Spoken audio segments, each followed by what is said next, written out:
من بلفاست اللي عشت فيها 13 سنة، وكنت فاكر إنها المحطة الأخيرة، ولكن كان لازم أبدأ من جديد فقررت السفر. وبعد ما أخدت رأيكم انتقلت من بلفاست بأيرلندا الشمالية إلى جنوب لندن في كنت اللي بيسموها حديقة إنجلترا. أكتر حاجة شدتني في المدينة الجديدة كانتربري في كنت هي الخضرة والشلالات اللي تقريبا في كل مكان. فعلا اسم حديقة إنجلترا مش من فراغ. أحد معالمها هي الويست جيت جاردن أو حديقة ويست جيت، ودي في سياح على مستوى العالم بتيجي وتاخد المركب ده وتلف البلد. ده غير تاريخ كانتربري الكبير والناس اللي كانت بتحج لها زمان.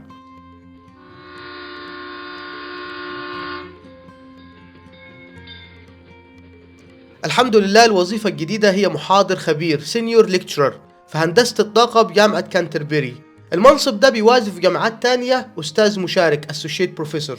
إن شاء الله حقود موضوع الاستدامة والطاقة المتجددة وتغير المناخ بشراكات قوية مع جامعة كامبريدج، وهنفتح شراكات مع ال MIT وغيرها.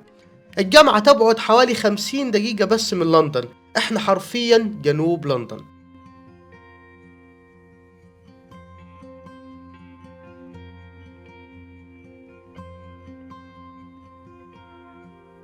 ومش بس كده، ده كمان احنا قريبين جدا من فرنسا. انا هنا في مدينة دوفر، وفاصل البحر بيننا وبين فرنسا حوالي 33 كيلومتر بس، يعني حرفيا تعدي المية تلقى نفسك في فرنسا. ده من قربها موبايلك ممكن يلقط شبكة ويقول لك مرحبا بك في فرنسا.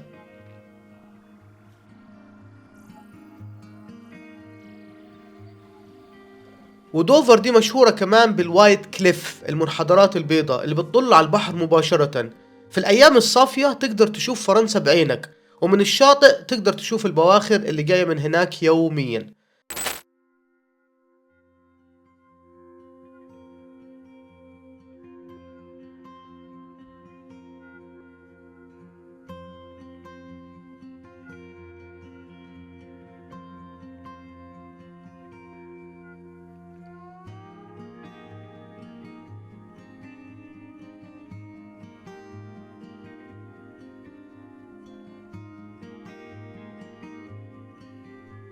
دي الجامعة واللي حازت على المرتبة الأولى في إنجلترا في توظيف خريجينها. 94% من الخريجين استلموا وظائف بعد التخرج على طول. البلد الجديدة هادية جدا. زمايلي في الجامعة كانوا مفاجأة جميلة بالنسبة لي وهكلمكم عنهم بعدين. بداية جديدة ومحتاج دعواتكم بالتوفيق إن شاء الله. وأخيرا نصيحتي ليك يا أبو خالو، لو أنت في مفترق طرق وخايف تبدأ من جديد، خد الخطوة، جرب، امشي، يمكن تلاقي مكان ما كنتش تعرف إنه مستنيك.